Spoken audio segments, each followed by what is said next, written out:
I want to very quickly talk about Marcus Williams once more, but I want to talk about another safety from across the NFC who signed a deal that immediately impacts the New Orleans Saints and Marcus Williams and their ability to negotiate a contract after this 2021 season. Jamal Adams, the safety of the Seattle Seahawks, signed a 4-year deal or 4-year extension with new money worth up to $72 million, the floor of that being $70 million.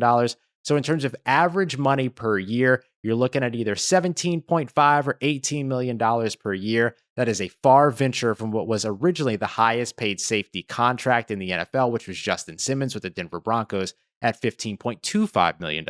What does this mean for the New Orleans Saints and Marcus Williams? It means that Marcus Williams' ceiling just became his floor when it comes to a new contract.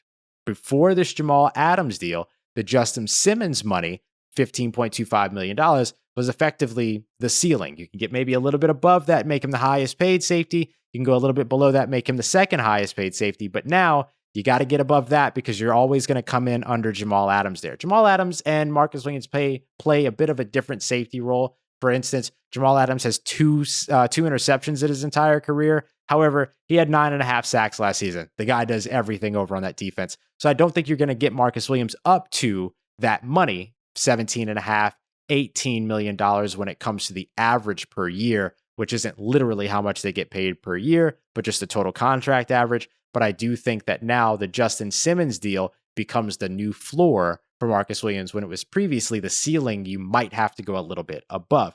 Also keep in mind, though, that this raises the top 5 average money being spent at that position, which affects the Saints if they were to decide to franchise tag him for a second year in a row, which would be highly unlikely in my opinion. I also thought that the first franchise tag was highly unlikely, and they did that anyway. So take that with what you will. But also remember, the Saints might be in a little bit of a rush here to try to get a contract done with Marcus Williams before Minkah Fitzpatrick gets his contract done over with Pittsburgh. At least I assume he'll sign with Pittsburgh, because then you could see that money get even higher and those pockets get even swoller for one Marcus Williams. So expect there to be a big-time storyline and a big-time story to follow when it comes to Marcus Williams potentially re-signing with the New Orleans Saints, though I won't be surprised to see him explore the market first after this 2021 season.